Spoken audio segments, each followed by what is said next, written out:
of it, the lawyer was really asking, yeah, but who do I really need to take care of?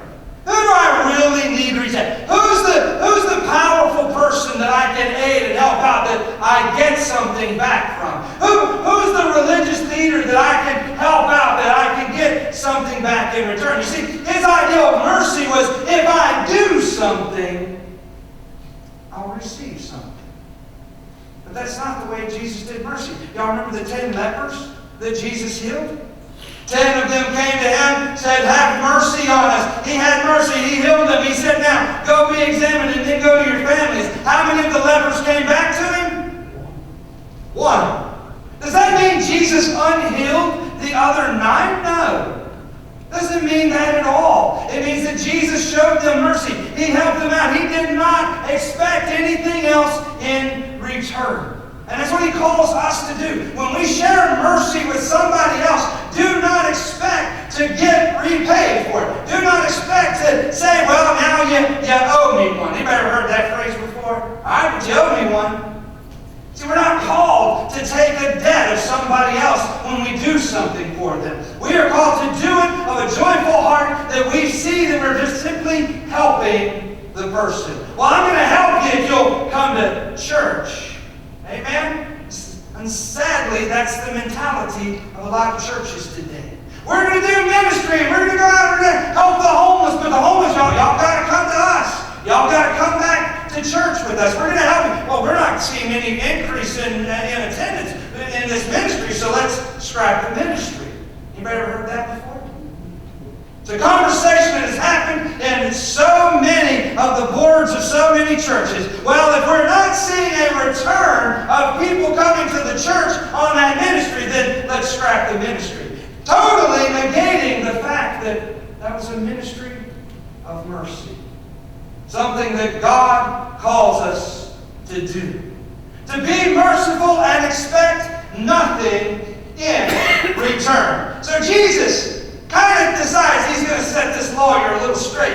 And he replies like this. A man was going down from Jerusalem to Jericho when he fell into the hands of a robber. They stripped him of his clothes, beat him, and went away, leaving him half dead. Now, it was about an 18-mile journey from Jerusalem to Jericho. And Jerusalem was up on the hill. Jericho's down kind of in the valley. It's about a 3,000-foot drop. So when he says literally that he went down from Jerusalem to Jericho, it was legitimate. He was going downhill almost the whole way. It was a very treacherous trip. A lot of the path was in those cut-out limestones. There were little caves all over the place. Great places for bandits to hide out and jump out and take advantage of people and do what they've got to do. And it says that they beat him half to death. And you've got to think, if you're one of these bandits, you're going to probably want to kill the person. Amen?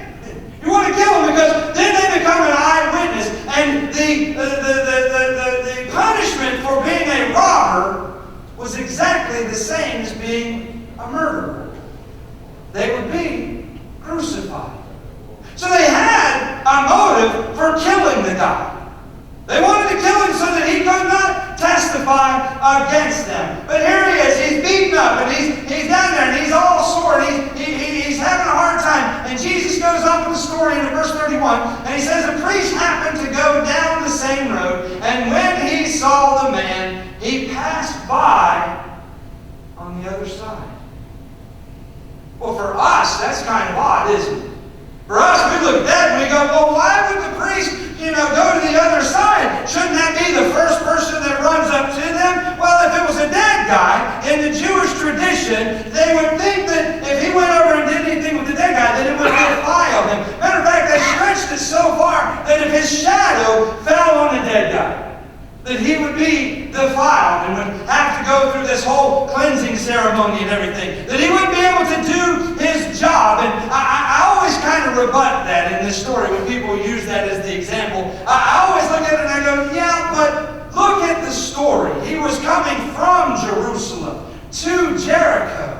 His priestly duties for the day were done. He had already done the job. So there was no reason why he shouldn't have been able to help the guy. Oh, well, you want to go a step further? Even if he did help the dead guy, or the guy who was dying, or if he was dead, and he he did touch him, and he did become defiled. It didn't matter. They had a purification process and ritual that they had set out. All he would have to do is walk into the temple and say, one of the other 500 priests here, I need a couple of hours. I've got to go through this process of purification and cleansing because I touched a dead body. So there's literally no good reason to not stop and help. So here's this priest. He walks on by, and I can see the people in Jesus' area there as he's telling them to be angry. They're like, well, wait, he didn't stop. Well, he should have, but okay, now if the guy was dead, we understand. He would have been defiled. He would have been, made dirty. So Jesus says, well, I'm going to go a little bit further. I'm going to teach the story a little bit further. He goes into verse 32 and he says, so too a Levite, when he came to the place and saw him, passed by on the other side. Now, if you're one of the people in Jesus' audience at this time and you hear this, you're like, that guy's going to stop. He's going to stop. The priest didn't. He's got an excuse. He might be defiled. This guy, the Levite, he's going to stop, man. This is one of those people that work in the temple. It's one of God's people. Real close. They do all the stuff there, the rituals. He's going to stop. I know it. And Jesus goes on with the story and says that he did basically the exact same thing that the priest did. It just walked on by. Matter of fact, it just walked by, crossed the street to get to the other sidewalk. So they didn't even have to see the person. But now, if you're one of Jesus' people there and you're listening to this, you're kind of a little stunned. Why aren't these religious people stopping? Why aren't the people who are the professional caregivers to people, why aren't they stopping? Now, that's all right. That's okay. We're the real Jews, so we would stop. And I bet you the next person that Jesus comes up with is one of us real Jew people. I bet he's one of us real spiritual people. You see, we're the real ones because we're not paid to be spiritual. We do it because we love God and we choose to. And here, Jesus comes out with the rest of this story, and he says, but a Samaritan, oh no, Jesus done stepped in it now, ain't he? A Samaritan. He says a Samaritan, as he traveled, came where the man was, and when he saw him, he took pity on him. You see, we've become so accustomed to the Samaritan being called what? The Good Samaritan. But nowhere in Scripture does it say that he was good. It just says that he was merciful, that he saw the man, that he wanted to do it. But we want to ascribe this attribute to this man because it's something that we all should strive to become is good. So we, subconsciously, unconsciously, whatever you want to call it, we ascribe this trait to him, this good trait. The guy could have been a fiend in business. I don't know if the Samaritan was good. What I do know is in this context, he was merciful to this man who was laying on the side of the road, dying. But can you imagine the good Jews who were sitting there listening to the story that Jesus was telling? Some of them probably were listening to the rest of the story once he said a Samaritan like this. See, y'all remember what I told you about the Jews and the Samaritans. Really didn't like each other. Jews looked down on Samaritans as being dogs, as being dumber than them, as being less important in the grand scheme of life than them. That the Samaritans and the Jews had fought with each other so long, and so many thousands and thousands of people had died in their conflicts. They did not like each other. But Jesus uses this person to be the hero of the story. Let's put it in today's context. This would be like Benjamin Netanyahu coming out and praising a Palestinian suicide bomber who helped an Israeli settler. Amen? Let's put it into context a little bit more than maybe we can understand. That's how visceral their hatred for each other was. And that's how crazy it was. But the Samaritan stopped, and that Jesus chose to use that person. You think that got some people's attention? You think that they might have woke up a little bit and said, wait, but we're the good Jews. We're the non-professional Jews. Why wasn't it one of us that stopped? Why are you choosing the Samaritan? Because he's wanting to point out who their neighbor is. Their neighbor is whoever draws breath anywhere near you. That's your neighbor. That's who he's wanting to point out. Even the person that you hate the most, that's your neighbor.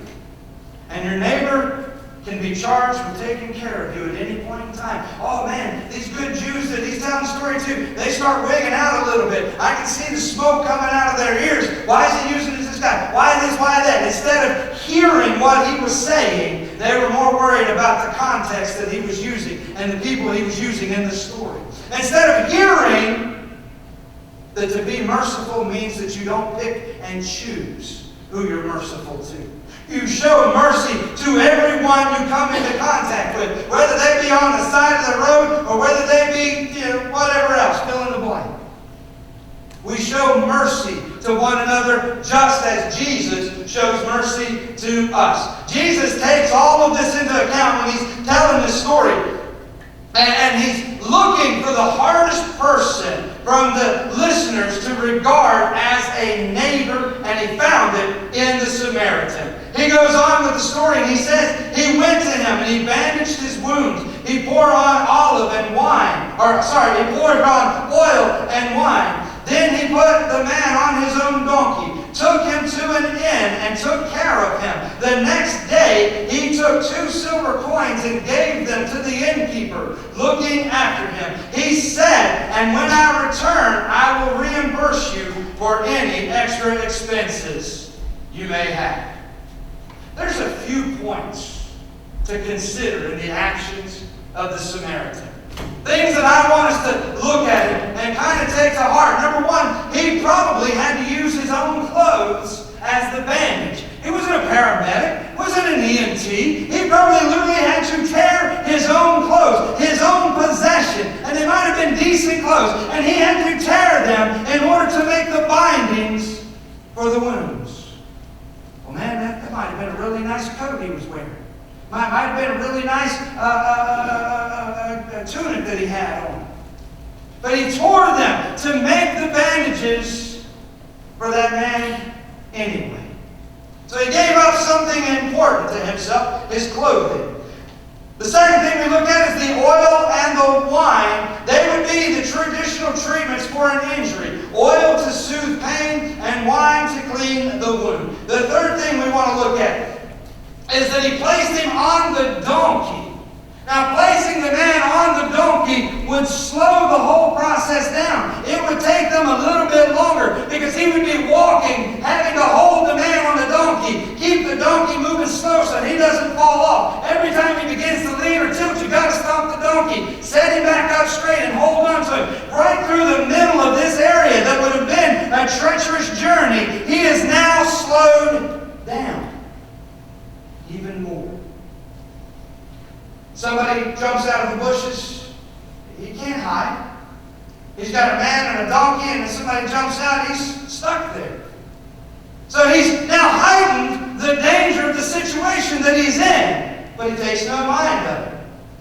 Number 4, it says that he's taking him to an inn, a place that would be safe for both of them. He took them to a place where there would be shelter, where there would be security. He took them to a place where they would at least be able to get comfortable while this other man was healing. Number 5, it says that he was nursing him back to health. Now that would take a lot of time.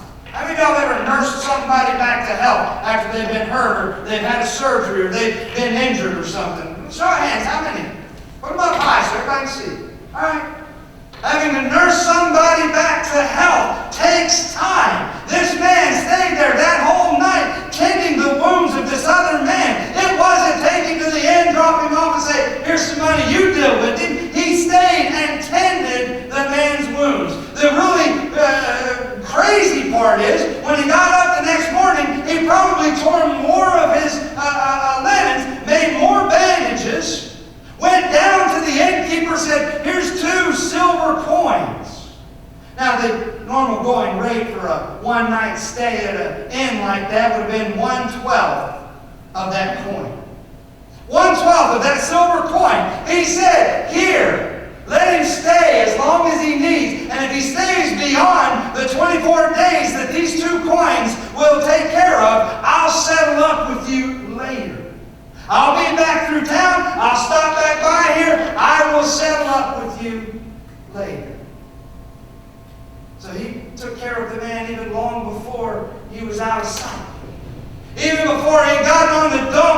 and left, he made sure that that man's situation was a little bit more secure, that he would get the medical attention that he needed. Because I'm going to guarantee you, as a part of that 2 silver coins, a doctor would have to show up there to tend to the man's wounds.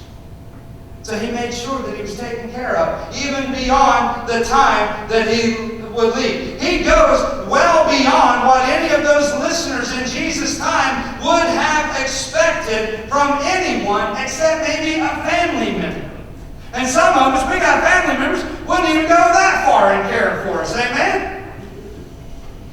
I know you ain't got to admit it, but I know we all got family members out there like that. This man took great pains. He took extraordinary efforts to show mercy to this man who was laying on the side of the road, who was beaten up, who was hurting, who was literally half dead. Great pains to nurse him back to health, at great expense to himself. Sometimes we got a problem giving somebody $5 on the side of the road. Amen? We're called to be merciful. Here's the beauty of it. I don't know what that $5 to that person on the side of the road is going to be. They may drive a BMW and they may literally be in the situation that they're in. I don't know. Guess what? It's not my place to judge it. It's my place to show them the mercy that God shows me. It's my job to love them. Not judge them. Not sit back and go, there before the grace of God go I. Mine is to love them, just like the Samaritan loved that man on the side of the road. It's not my place to look at somebody who's got a flat tire on the side of the road and go, I bet they got AAA, they'll be fine. It's my job to pull over and check on them. Make sure that they're okay. Not assume that they're fine. But to actually do the work of the kingdom and go, you good? Everything fine? You need a hand? I'll wait with you until your backup comes. I'll wait with you until your car is fixed. You might not do anything other than simply be there with them. But here's the beauty. If we are there with them, we have an opportunity to show the love, the grace, and more importantly, the mercy of God. And you want to know what's really freaky? You might even have a chance to witness to them about who Jesus is to you. Wow. Wait a second. Isn't that what this whole thing is about?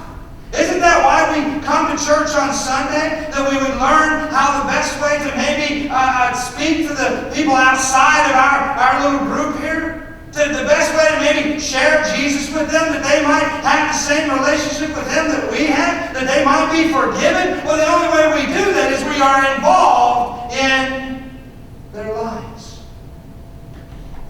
That's what the Samaritan did. He got involved. He didn't look at it and say, too big of a problem for me. I'm out of here. He didn't look at it and say, well, I got a business meeting I got to get to. He didn't look at it and say, man, it's going to cost me a lot of money to take care of you. Matter of fact, this is my best robes. I don't know if I want to tear them up. He looked at the man and said, there's a need and an opportunity to help.